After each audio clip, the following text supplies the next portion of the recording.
మన గుంటూరుకి వేగా jewellers exciting offers తో April 16న శుభారంభం.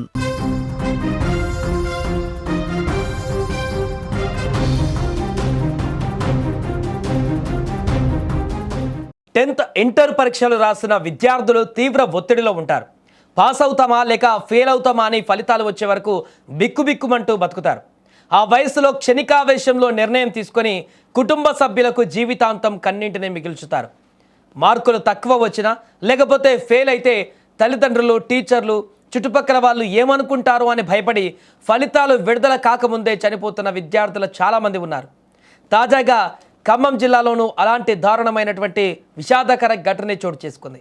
ఇంటర్లో ఫెయిల్ అవుతాననే భయంతో రైలు కింద పడి బలవన్మరణానికి పాల్పడ్డాడు ఓ యువకుడు. ఖమ్మం జిల్లా రాపల్లి గ్రామానికి చెందిన అక్షత్ ఇంటర్ ఫస్ట్ ఇయర్ పూర్తి చేశాడు.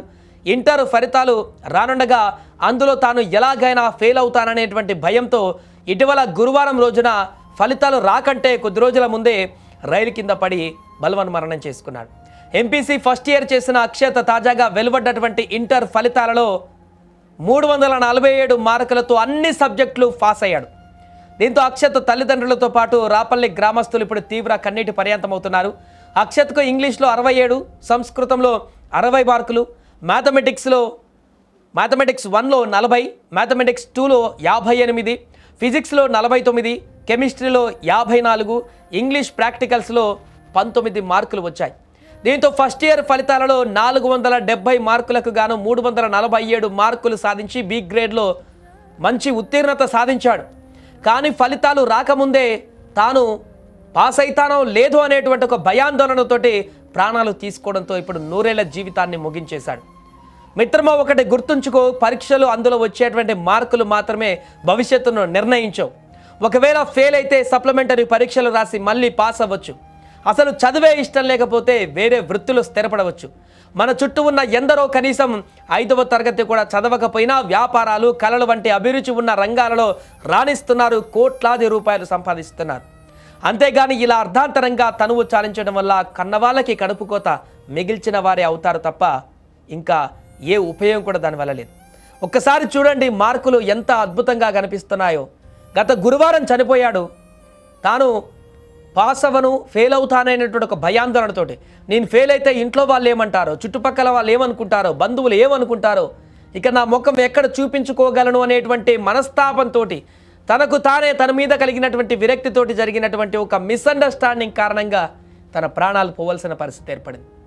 ఓవర్ ఎగ్జైట్మెంట్ అంటారు దీన్నే. ముందుగానే ఊహించి లేనిది అయినట్టుగా, అయింది లేనట్టుగా ఊహించుకొని టీనేజ్లో ఉన్నటువంటి పిల్లలు ఇలాంటి దారుణమైనటువంటి పరిణామాలకు దారి తీసుకుంటున్నారు.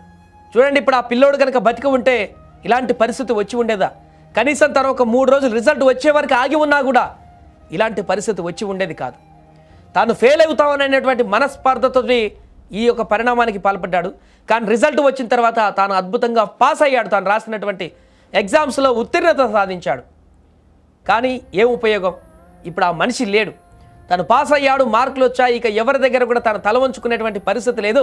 నేను పాస్ అయ్యానని సగర్వంగా చెప్పుకోవడానికి తను లేనటువంటి పరిస్థితి ఏర్పడింది. ఇప్పుడు క్షణికావేశంలో తీసుకున్నటువంటి నిర్ణయాలు, పూర్తిగా ఇలాంటి మనస్పర్ధలతో కూడుకున్నటువంటి డెసిషన్స్ అనేటివి వారి ప్రాణాలు తీయడమే కాదు, వారి కుటుంబాన్ని మొత్తాన్ని కూడా పూర్తిగా అంధకారంలోకి నెట్టేసేటువంటి పరిణామం ఉంటుంది. అందుకే యువకులారా, ఒకటి ఏదైనా సమస్య ముఖ్యంగా చదువులకు సంబంధించిన విషయానికి వస్తే, చదువు అనేది మీ యొక్క నాలెడ్జ్ పెంచుకోవడానికి మాత్రమే తప్ప దానివల్ల మీ జీవితం మొత్తం కూడా బాగుపడుతుందనో లేకుంటే మీ జీవితానికి అదే దిక్సూచని కాదు. మీ నాలెడ్జ్ పెంచుకోవడానికే చదువు. మీరు చదవకపోయినా బ్రతకొచ్చు, చదివినా బతకొచ్చు, ఇంకేదైనా ఏ రకంగా అయినా వ్యాపారంలో అయినా బతకొచ్చు. మనం బ్రతకడానికి అనేక మార్గాలు ఉంటాయి. కానీ చనిపోవడం అనేది జీవితానికి, 100 ఏళ్ల జీవితానికి అర్ధాంతరంగా మొదల్లోనే ఇలాంటి తుంచేయడం అనేది తీవ్రమైనటువంటి నేరంగా పరిగణిస్తారు.